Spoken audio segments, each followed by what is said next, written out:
വട്ടശ്ശേരി തിരുമേനിയെ മുടക്കാനുണ്ടായ മുടക്ക് കൽപ്പന, ആ മുടക്ക് കൽപ്പനയിൽ പറയുന്ന ഒരു കാര്യവും വ്യക്തമല്ല. 6-7 പോയിൻറ്റ്സ് പാത്രികീസ് പറയുന്നുണ്ട്. സഭയ്ക്ക് എതിരനായിട്ട് പ്രവർത്തിച്ചു, മറ്റു പ്രവർത്തിച്ചു, മറിച്ചു, പിന്നെ പടപ്പേ തല്ലി പലതും പറയുന്നുണ്ടെങ്കിലും ഒരു കൃത്യമായ കുറ്റം, ഒരു തെറ്റ് വട്ടശ്ശേരി തിരുമേനിയുടെ പേരിൽ ഈ കൽപ്പനയിൽ പറയുന്നില്ല. അബ്ദുള്ള പാത്രികീസ് ഭാവം ആകെ പറയാൻ കഴമ്പുള്ളതായി തോന്നിയ ഒരു കാര്യം കൈവറയുണ്ടെന്നുള്ളതാണ്. അതുമാത്രം ഒരു കുറ്റമായിട്ട് നമുക്കതിന് എടുക്കാൻ ഒക്കുള്ളൂ. ബാക്കിയൊന്നും അത് നിലനിൽക്കുന്നതാണോ അത് നമുക്ക് വായിച്ചാൽ മനസ്സിലാവും. കൈവറ ഉള്ളതുകൊണ്ട് ആരാധന കുർബാന അർപ്പിക്കാനൊക്കെ വിഷമമാണ് എന്നെഴുതിയിട്ടുണ്ട്.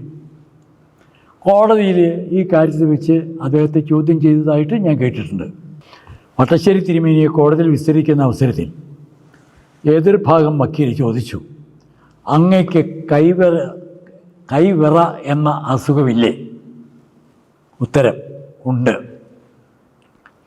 അത് കുർബാന ചെല്ലുവാൻ തടസ്സമല്ലേ? കുർബാന ചെല്ലുവാൻ തടസ്സമല്ല. അങ്ങനെയെങ്കിൽ ഞാൻ ഒരു ഗ്ലാസ് നിറയെ വെള്ളം ഈ മേശപ്പുറത്ത് വെച്ചാൽ, അല്ലെങ്കിൽ അങ്ങയുടെ കയ്യിൽ തന്നാൽ, അത് തുളുമ്പിപ്പോകാതെ അങ്ങേക്ക് ജഡ്ജിയുടെ മുമ്പിൽ ഈ മേശപ്പുറത്ത് വയ്ക്കാമോ?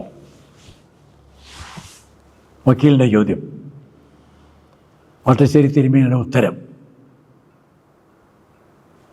കൈവറയുണ്ടെന്നുള്ള യാഥാർത്ഥ്യം, ഗ്ലാസ്സിൽ നിറയെ വെള്ളമെടുത്താൽ തുളുമ്പിപ്പോകാൻ സാധ്യതയുണ്ടെന്നുള്ളതും യാഥാർത്ഥ്യം. കോടതി മുമ്പിലാണ് ചോദ്യം, ആ വെള്ളം തുളുമ്പിപ്പോകാതെ ഗ്ലാസ് മേശപ്പുറത്ത് വയ്ക്കാമോ? അത്ഭുതകരമാണ് അദ്ദേഹത്തിൻ്റെ റിപ്ലൈ. അതാണ് പരിശുദ്ധാത്മ പ്രവർത്തനം. എന്താണ് അദ്ദേഹം പറഞ്ഞതെന്നറിയാമോ? ഞാൻ കോടതിയിൽ വന്നിരിക്കുന്നത് അഭ്യാസം കാണിക്കാനല്ല, ചോദ്യങ്ങൾക്ക് ഉത്തരം തരാനാണ്. ഇതാര് കൊടുത്തു ഈ കഴിവ്?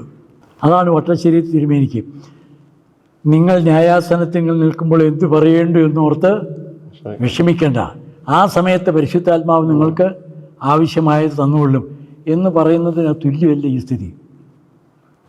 അദ്ദേഹത്തോട് ചോദിച്ചു, പട്ടം കൊടുത്ത അവസരത്തിൽ ആരാ തലയെ കൈവച്ചത്? പാത്രികീസ് ബാവായാണെന്ന് വരുത്താൻ വേണ്ടിയാണ് ചോദ്യം. അദ്ദേഹത്തിന് അറിയാം, ഞാൻ തല കൊമ്പിട്ട് കുനിഞ്ഞിരിക്കുകയായിരുന്നു, ആരാ കൈവച്ചതെന്ന് കണ്ടില്ല. സത്യമല്ലേ? കണ്ടില്ല എന്നുള്ളത് സത്യമാണ്. പക്ഷേ പാത്രികീസ് ബാവായാണ് വെച്ചതെന്ന് വിശ്വസിക്കുന്ന കാര്യം വേറെ കാര്യം. ഞാൻ കണ്ടിട്ടില്ല. അതാണ് വട്ടശ്ശേരി തിരുമേനി.